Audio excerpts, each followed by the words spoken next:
Okay, well, hello and welcome to Watford. And this is the huge shopping centre, one of the best in the country in town shopping centres in Watford. Watford is a Hertfordshire town, so it's just on the outside of London, and you can see the sort of brands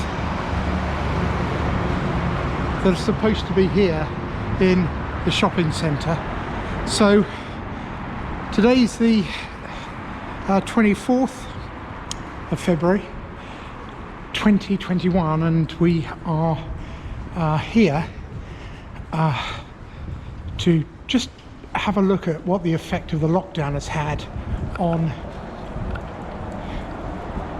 this huge shopping centre. In fact, they've just spent about another 100 million extending it, getting in a few anchor stores into the shopping centre, and almost as soon as they completed the project, they, like many businesses, were faced with the lockdown.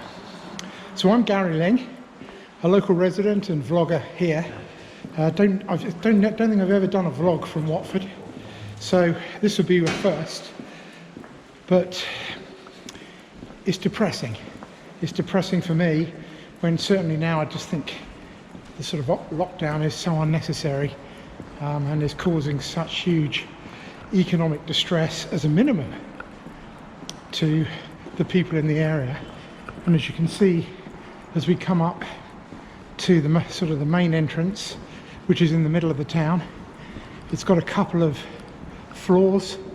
It's got cinemas, anything you'd expect, or everything you'd expect to have in a sort of a major shopping mall, and it's just completely shut up, apart from what the government think is essential shops.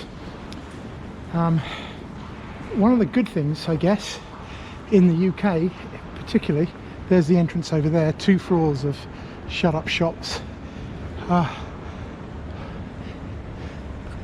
You've got major brands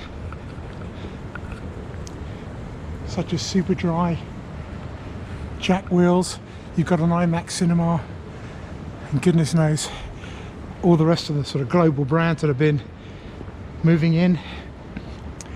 And not even the sort of sit down places are available for restaurants. So you've got TGI Fridays.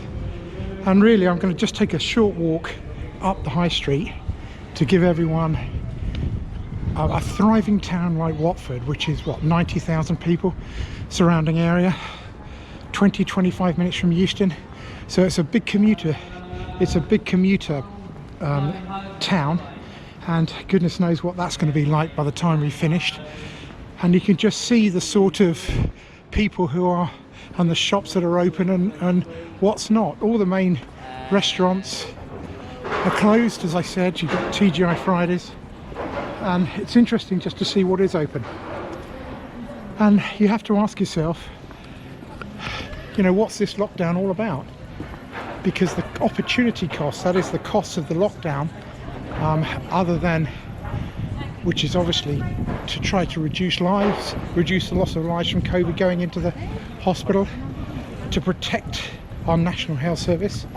I always thought it was supposed to protect us, but that's a matter of organisation at the moment, nothing to do with the staff who are battling hard. But at the end of the day, you have to ask yourself, you know, is it worth it? And my answer is absolutely not.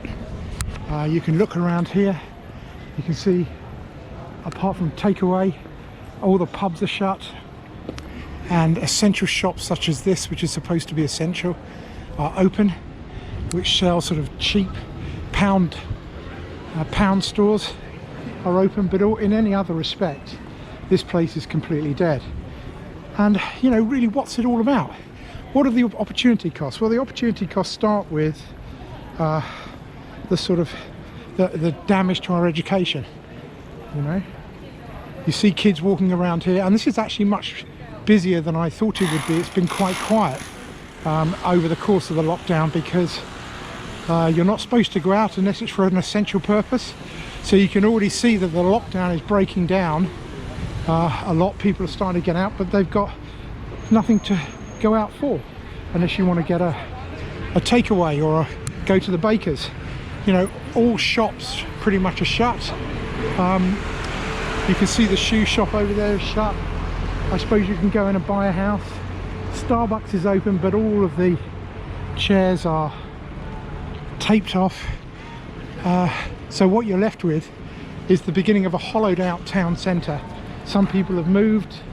I think some of the big shops, obviously betting, will come back, but then you see places like this little shop here who's already gone out of business. So it's the same everywhere. I think there's no doubt about that. Everywhere in the world. In fact, if you look at one of my previous videos, you'll see that I did one in Costa Rica in Tenerife. So it's not unusual to see this around the world, but I must say this is hometown, and I find it, you know, really quite disturbing, to be honest. So this is the sort of first side of the policy that the government's adopted to defeat COVID. You know, just another effect of lockdown, of course, is you've got a lot of people who aren't going in for treatment. Dementia obviously is a big deal. Cancer particularly hard hit, and these people, which would normally use the National Health Service, aren't doing so because either they're scared or because you know, their appointments have been cancelled. This is interesting. Look at this. You can see this is interesting to see how this sort of Poundland seller defines itself as an essential retailer. I suppose if you need stuff to you wash your toilets and so on, or beans, always useful during the middle of a lockdown, the last alternative to a decent meal. But that's just one thing. There's increased NHS waiting lists, so that's an issue. The National Health Service is there to, as always, has waiting lists because it's a state, it's a socialised medicine. So clearly, rationing demand is done through waiting lists. You know, and how quickly we can turn around whatever disease is prevalent or whatever at the time. The cost of lockdown in keeping all these shops shut to the Exchequer, 2021, 62 billion. You're looking at something like 130 million pounds a day to subsidise the wages of a lot of people who are on furlough. Maybe a lot of the people walking down the street here are on furlough. What does furlough mean in the UK? Well, it means that up to 80% of the businesses will be, that's shut by the way, 80% of the businesses, the wages of 80 are paid up to 80%, because that's you know, part of the government scheme to try to alleviate the problems of lockdown for the businesses that have to shut. Our GDP last year was down 9.9%, which is the worst I've read since 1707, when apparently this country had a great frost which curtailed economic activity. The hospitality sector is on its knees, and now this is what they call here the sort of cafe quarter, and you know, they have lots of restaurants here, so there'd be people putting out their chairs. As you can see, the bar and nightclubs, and in fact this area just at the top, which we're coming to, is considered to be the 8th best sort of nightclub area in the UK, and of course that's all been shut down.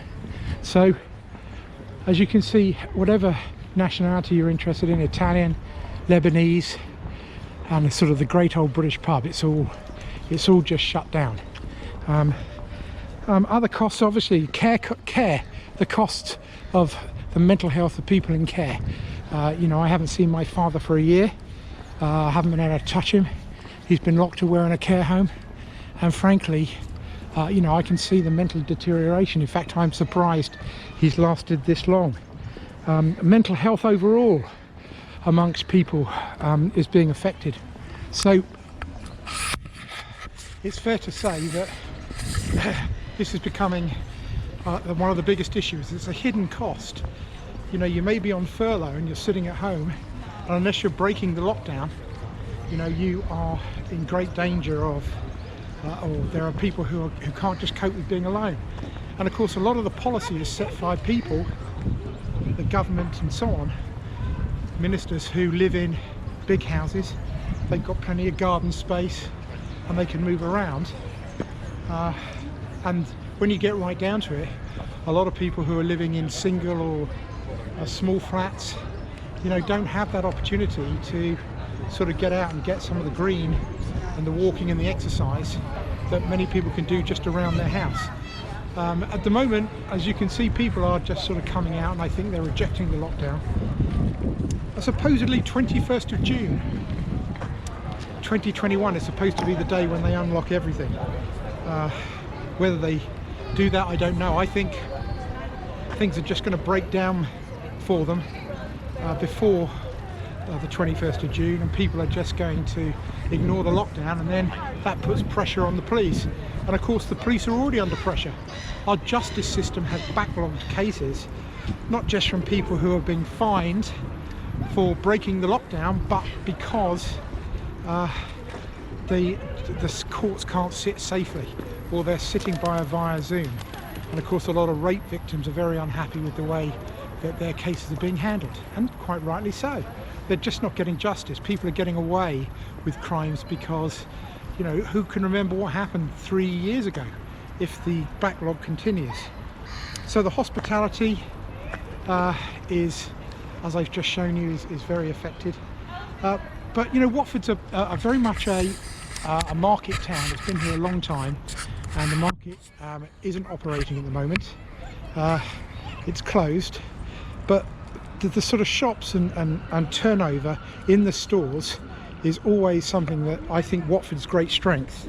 You know, you go out of business here, you're not protected, and you shut your shop, and another sort of service just sort of opens up. And a good example of that is this.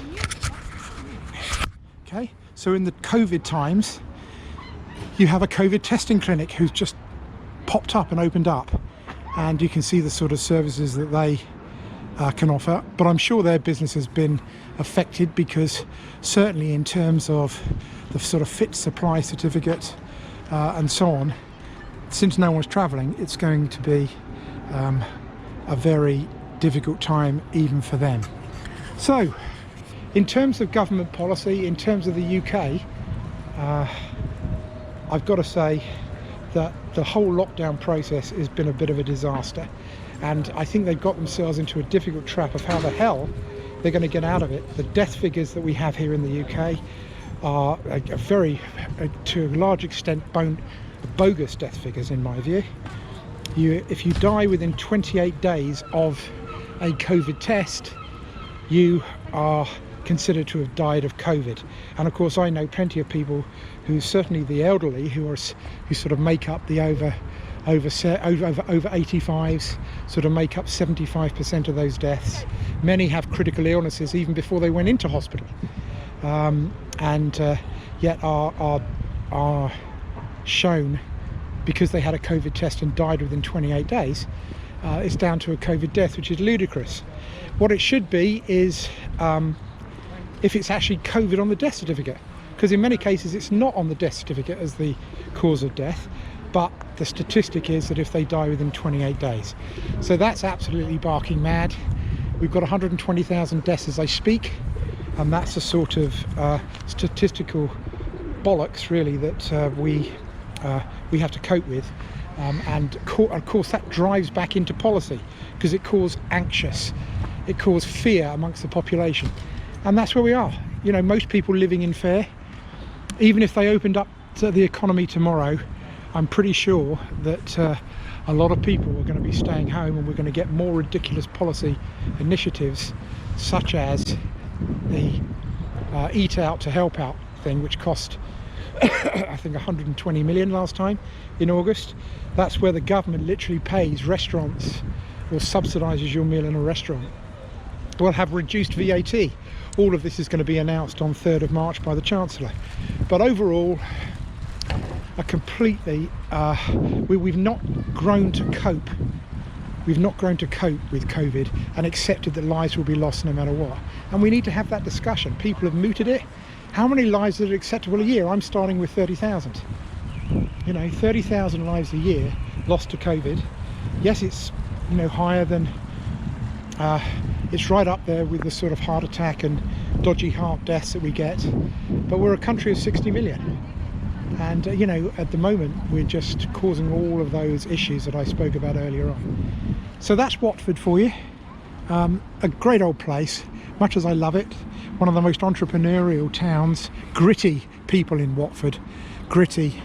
Lots of people from different nationalities who make their way here and try to make a living. So that's one side of the government policy, one side of what I think they've really screwed up. And look out for my video on what I think they've done well.